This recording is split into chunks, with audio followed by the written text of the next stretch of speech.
কবিতাৰ শিৰোনাম শৰৎ ঋতুত তোমাক স্বাগতম। কবি দীপজ্যোতি বৰদলৈ, আবৃত্তি পিংকি দেৱী। শৰৎ ঋতুত তোমাক স্বাগতম জনাইছোঁ। শেৱালিজনীৰ সুবাস লৈ তুমি আহিবা। তুমি আহিলে বৰ ভাল লাগিব।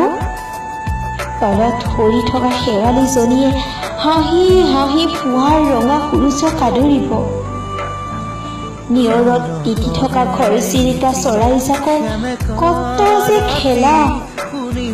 চোতালত ভৰি পৰা ঘৰচিৰিকা চৰাইজাকৰ নাচোন চাই কিমান যে ভাল লাগিব নহয়।